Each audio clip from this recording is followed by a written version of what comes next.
ഓം നമോ നാരായണായ. ശ്രീ ഗുരുവായൂരപ്പ ശരണം. ദേവീ പ്രസീദഭുവനേശ്വരി ലോകമാത കല്യാണ കാർത്തികമലേക്ഷണ ജീവനാഥേ ദാരിദ്ര്യഭീതഹൃദയം ശരണാഗതം ആലോകെ പ്രതിദിനം സദൈരപാമലേ. ശ്രീ മഹാദേവേ നമ. 9ാമത്തെ അധ്യായത്തിൽ ശിരോവ്രതവിധി. ശിരോവ്രതം വിധി പോലെ അനുഷ്ഠിക്കുന്ന ബ്രാഹ്മണൻ പരമജ്ഞാനിയായി തീരും. അങ്ങനെയുള്ളവർക്ക് അജ്ഞാനത്തെ നശിപ്പിക്കാനും സാധിക്കും. ശിരോവ്രതം അനുഷ്ഠിക്കാതെ ബ്രാഹ്മണൻ ചെയ്യുന്ന വൈദിക സ്മാർത്ത കർമ്മങ്ങൾക്ക് ശരിയായ ഫലം കിട്ടുകയില്ല. ബ്രഹ്മാദിദേവന്മാരും ഈ വ്രതം അനുഷ്ഠിച്ചാണ് ദേവന്മാരായത്. ഈ വ്രതം വിദ്യാമണ്ണം അനുഷ്ഠിച്ചാൽ സർവ്വ പാപങ്ങളിൽ നിന്നും മോചനം കിട്ടും. എന്താണാവോ ഈ ശിരോവ്രതം? അഥർവണ ശിരസിൽ പറഞ്ഞത് കൊണ്ടാണ് ഇതിന് ശിരോവ്രതം എന്ന പേര് വന്നത്. അഥർവണ വേദം വളരെ സൂക്ഷ്മമാണ്. അതിൽ പറഞ്ഞ മാതിരി തന്നെ ഈ വ്രതം അനുഷ്ഠിക്കണം. ശുദ്ധമായ ഭസ്മം എടുത്ത് അഗ്നി തുടങ്ങി 6 മന്ത്രം ജപിച്ച് സർവാംഗങ്ങളിലും ചാർത്തണം. സന്ധ്യാസമയത്താണ് ഇത് ചെയ്യേണ്ടത്. പരമജ്ഞാനം ഉണ്ടാവുന്നതുവരെ ഈ വ്രതം അനുഷ്ഠിക്കണം. ഈ വ്രതം 12 വർഷമോ 1 വർഷമോ അനുഷ്ഠിക്കുന്നവന് ഉപദേശം കൊടുക്കാത്ത ഗുരു ദയയില്ലാത്തവനും അവന്റെ വിദ്യ കൊണ്ടൊരു പ്രയോജനവും ഇല്ലാത്തതും ആകുന്നു. വിദ്യ പ്രദാനം ചെയ്യുന്ന ഗുരു ഈശ്വരൻ തന്നെയാണ്, അതിന് സംശയമില്ല. അതുകൊണ്ട് അവന്റെ മനസ്സിൽ കരുണയും സ്നേഹവും ഉണ്ടായിരിക്കണം. മുജ്ജന്മങ്ങളിൽ ധർമ്മം ആചരിക്കുന്നവർക്കേ ഇതിൽ അഭിരുചി ഉണ്ടാവുകയുള്ളൂ. മനസ്സിൽ ദോഷബുദ്ധി ഉള്ളവർക്ക് ആത്മജ്ഞാനം ഉദിക്കുകയില്ല. ഈ വ്രതം അനുഷ്ഠിച്ചവന് മാത്രമേ ബ്രഹ്മോപദേശത്തിന് അർഹതയുള്ളൂ എന്നും പറയപ്പെടുന്നു. പ്രണവത്തോടുകൂടി ത്രയംബകം മന്ത്രം ജപിച്ചു വേണം ഭസ്മം ധരിക്കാനെന്ന് ജാപാലമതക്കാർ പറയുന്നു. ഗൃഹസ്ഥാശ്രമികളും വാനപ്രസ്ഥരും പ്രണവത്തോടുകൂടി നമഃശിവായ ജപിച്ച് ത്രിപുണ്ഡ്രം ധരിക്കണം. സന്യാസിയാണെങ്കിൽ പ്രണവത്തോടുകൂടി ത്രയംബകവും ശിവ പഞ്ചാക്ഷരിയും ജപിച്ച് വേണം ത്രിപുണ്ഡ്രം ധരിക്കാൻ. മേധാവി എന്ന് ജപിച്ചു വേണം ബ്രഹ്മചാരികൾ ഭസ്മം ധരിക്കാൻ. ബ്രഹ്മാവുമായി ബന്ധമുള്ളതിനാൽ ബ്രാഹ്മണർ നനച്ച ഭസ്മം നെറ്റിയിൽ വിലങ്ങത്തിൽ ധരിക്കണം. ബ്രഹ്മാവും എപ്പോഴും ഭസ്മം ധരിക്കുന്ന ആളാണ് കേട്ടോ. ഭസ്മം ഉണ്ടാക്കുന്നതിനും വിധിയുണ്ട്. അപ്രകാരം ഉണ്ടാക്കുന്ന ഭസ്മം ധരിച്ച് മഹാദേവനെ അർച്ചിക്കണം. ശൂദ്രർ ഭസ്മം ധരിക്കുമ്പോൾ ശിവായ നമഃ എന്ന് ജപിക്കണം. അഗ്നിഹോത്രത്തിൽ നിന്നുണ്ടായതോ വിരജാഗ്നിയിൽ നിന്നുണ്ടായതോ ആയ ഭസ്മം കൊണ്ടുവന്ന് ഭക്തിപൂർവ്വം ശുദ്ധമായ പാത്രത്തിൽ സൂക്ഷിക്കണം. കൈകാലുകൾ ശുദ്ധമാക്കി ആചമിച്ച ശേഷം ഭസ്മം എടുത്ത് സദ്യോജാതം പ്രപദ്യാമി എന്ന മന്ത്രം ജപിച്ച് 3 പ്രാവശ്യം പ്രാണായാമം ചെയ്ത് അഗ്നിരിതി ഭസ്മ, ജലമിതി ഭസ്മ, സ്ഥലമിതി ഭസ്മ, വായുരിതി ഭസ്മ, വ്യോമേതി ഭസ്മ, സർവം ഭവ ഇദം ഭസ്മ എന്നീ 6 മന്ത്രങ്ങൾ കൊണ്ട് അഭിമന്ത്രിക്കണം. പിന്നീട് തേജോഭസ്മ എന്ന മന്ത്രവും ചേർത്ത് ജപിച്ച് ഓം ആപോ മന്ത്രവും ജപിച്ച് മഹാദേവനെ ധ്യാനിച്ച് ഭസ്മം ശരീരത്തിലെല്ലാം ധരിക്കണം. ഇപ്രകാരം അനുവർത്തിച്ചാൽ അവൻ പാപരഹിതനും ശുദ്ധനുമായി തീരും. പിന്നീട് വിഷ്ണുവിനെയും വരുണനെയും ധ്യാനിച്ച് കുറച്ച് ഭസ്മം എടുത്ത് പ്രണവത്തോടുകൂടി ആദ്യം പറഞ്ഞ മാതിരി അഗ്നി തൊട്ട് 6 മന്ത്രങ്ങൾ ജപിച്ച് ശിവധ്യാനം ചെയ്ത് നെറ്റിക്ക് മുകളിലായി ധരിക്കണം. ഇപ്രകാരം ഭാവന ചെയ്ത് ബ്രഹ്മഭൂതമായി തീർന്ന ഭസ്മം കൊണ്ട് ആശ്രമികൾ അവരവർക്ക് വിധിച്ചിട്ടുള്ള മന്ത്രങ്ങൾ ജപിച്ച് നെറ്റിയിലും ആരിടത്തിലും ചുമലിലും ഭസ്മം ധരിക്കണം. വിരലും മോതിരവിരലും ചേർത്ത്, ഇത് പാമ്പ് വിരൽ നിന്നു ഇടത്തു നിന്ന് വലത്തോട്ടും പെരുവിരൽ കൊണ്ട് വലത്ത് നിന്ന് ഇടത്തോട്ടും യഥാക്രമം 2 രേഖയും 1 രേഖയും ഇട്ട് ത്രിപുണ്ഡ്രം ധരിക്കണം. നിത്യവും ത്രിസന്ധ്യകളിൽ ഇത് ഭക്തിപൂർവ്വം അനുഷ്ഠിക്കണം കേട്ടോ.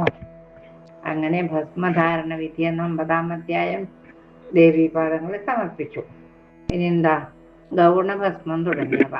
ഹേ ബ്രഹ്മർഷേ, ഗുണമയമായ ആഗ്നേയഭസ്മം പരമമായ ജ്ഞാനത്തെ ലഭ്യമാക്കുന്നത് പല വിധത്തിലുണ്ട്.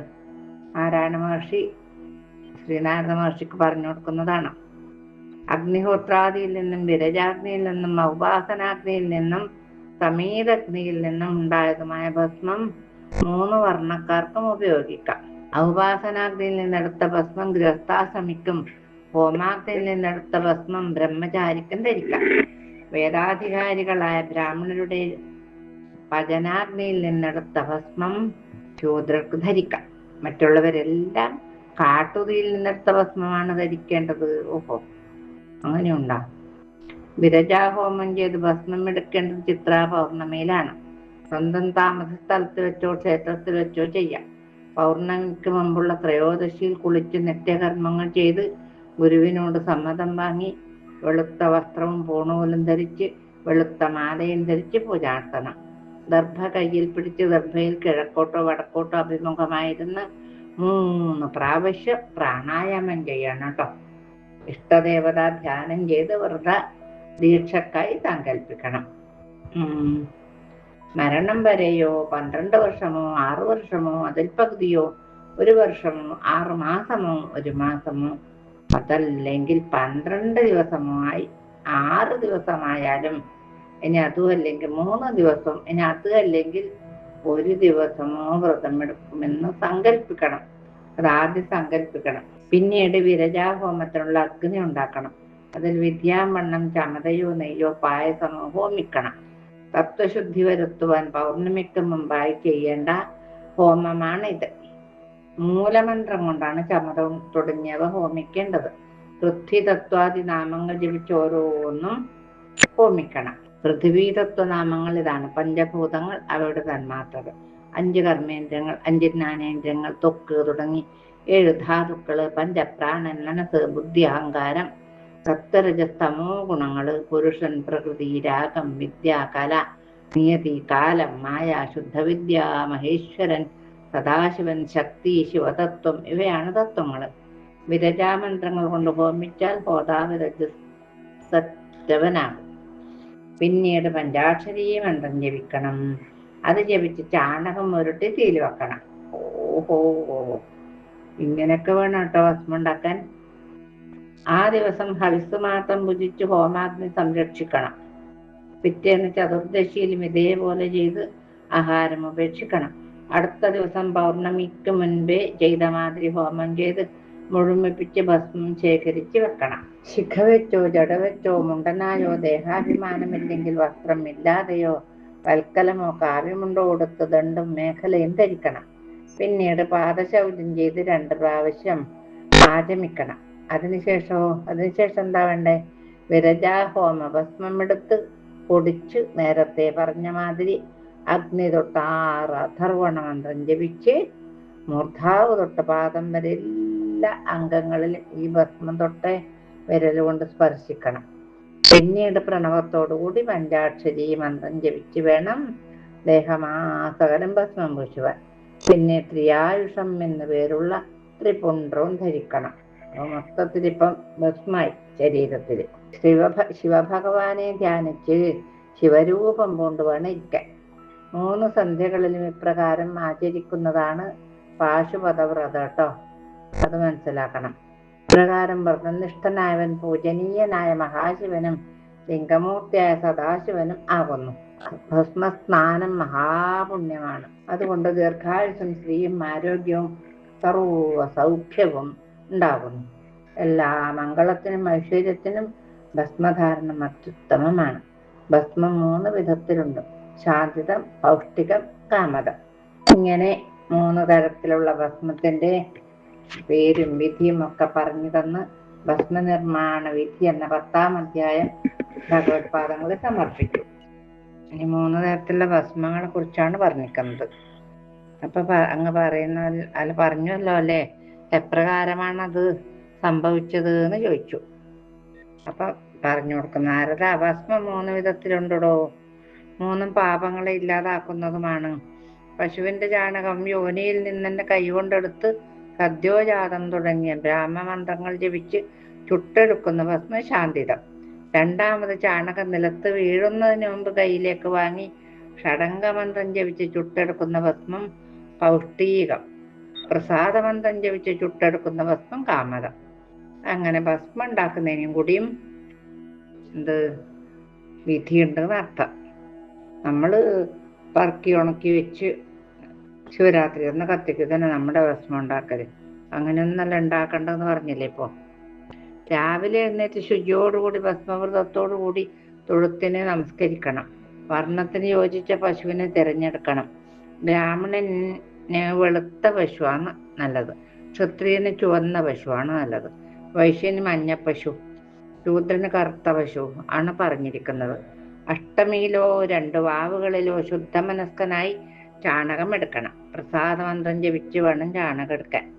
ഹൃദയേന നമ എന്ന മന്ത്രം ഭക്തിപൂർവ്വം ജപിച്ച് ചാണകം ഉരുട്ടണം. ഉരുട്ടുന്നതിനുണ്ട് മന്ത്രം. ശുചിയായ സ്ഥലത്ത് ഉമിയിലോ വൈക്കോലിലോ ഇട്ട് വെയിലത്തുണക്കണം. അരണിയിൽ നിന്നുണ്ടായ അഗ്നിയിലോ വേദജ്ഞനായ ബ്രാഹ്മണന്റെ ഗൃഹത്തിലെ അഗ്നിയിലോ ശിവബീജ മന്ത്രത്തോടെ അത് ചുട്ടെടുക്കണം.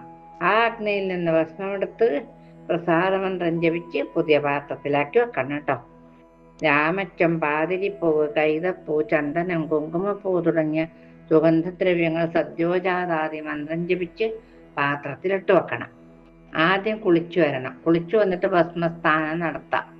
കൈകാല കഴുകി ഈശാന മന്ത്രത്താൽ ശിരസിലും തത്പുരുഷം കൊണ്ട് മുഖത്തിലും അഘോര മന്ത്രം കൊണ്ട് മാറിടത്തിലും വാമമന്ത്രം കൊണ്ട് നാഭിയിലും ഭസ്മം തൊടാം. പിന്നീട് സദ്യോജാതാദി മന്ത്രം ജപിച്ച് സർവാംഗം ഭസ്മം പുരട്ടണം.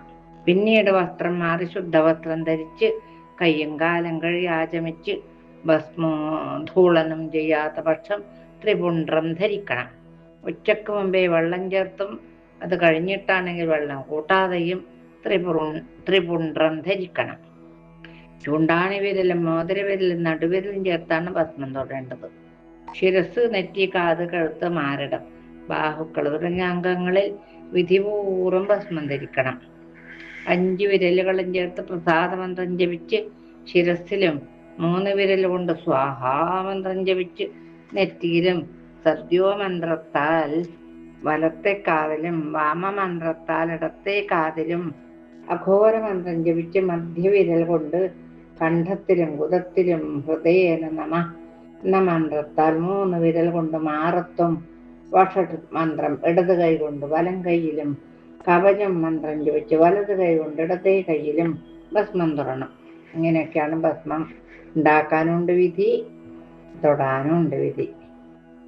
ഈശാന മന്ത്രം ജപിച്ച് നടുവിരൽ കൊണ്ട് നാഭിയിലും ഭസ്മം ധരിക്കണം. ബ്രഹ്മാവിഷ്ണു മഹേശ്വരന്മാരാണ് 3 രേഖകൾ. താഴെ ബ്രഹ്മാവ്, മധ്യത്തിൽ വിഷ്ണുവും, മേലെ മഹേശ്വരൻ. 1 വിരൽ കൊണ്ടിടുന്ന രേഖക്ക് ദേവത ഈശ്വരൻ തന്നെയാണ് കേട്ടോ. ശിരസിലെ മധ്യത്തിലെ ദേവത ബ്രഹ്മാവാണ്. നെറ്റിയിൽ ഈശ്വരൻ, ചെവികളിൽ ലക്ഷ്മി ദേവന്മാര്, കഴുത്തിൽ ഗണേശൻ. ഇവരാണ് ഓരോ സ്ഥാനത്തിലുള്ള ദേവതമാര്. ക്ഷത്രിയനും വൈശ്യനും ശൂദ്രനും ഭസ്മോദ്ധൂളനം ചെയ്യരുത്. മന്ത്രരഹിതമായി ത്രിപുണ്ഡ്രം ധരിക്കുവാനേ പാടുള്ളൂ. അഭീക്ഷിതന്മാരും അന്ത്യജാതികളിൽപ്പെട്ടവരും മന്ത്രം കൂടാതെ ഭസ്മം ധരിക്കാം. അവർക്ക് എങ്ങനെ ധരിക്കാം. ഇങ്ങനെയൊക്കെയാണ് ഭസ്മത്തിന്റെ ത്രിവിധത്വം. 3 തരത്തിലുള്ള ഭസ്മത്തിന്റെ കാര്യം പറഞ്ഞു തന്നു. ഇനി നാളെ പറയാനുള്ളത് ഭസ്മധാരണ വിധിയെ കുറിച്ചാണ്. അത് നമുക്ക് നാളെ പറയാം. പിന്നെ ഭസ്മധാരണ മാഹാത്മ്യമുണ്ട്. ഇനി കുറേ കാര്യങ്ങൾ ഭസ്മത്തിനെ കൊണ്ട് തന്നെയാണ് പറയാനുള്ളത്. പിന്നെ സന്ധ്യേനെ ഉപാസിക്കേണ്ടത് എങ്ങനെയെന്ന് പറയുന്നുണ്ട്. സന്ധ്യോപാസനം, പിന്നെ ത്രിപുണ്ഡ്രോർദ്ധപുണ്ഡ്രങ്ങൾ ഒക്കെ ഉണ്ട്. നമുക്ക് നാളെ സൗകര്യം പോലെ സമയം പോലെ ഈശ്വരാനുഗ്രഹം ഉണ്ടെങ്കിൽ പറയാമെന്ന് വിചാരിക്കും. കായേന വാചാ മനസേന്ദ്രിയർവാ ബുദ്ധ്യാത്മനാ വാ പ്രകൃതേ സ്വഭാവാത് കരോമി യദ്യൽ സകലം പരസ്മൈ നാരായണായേതി സമർപ്പയാമി.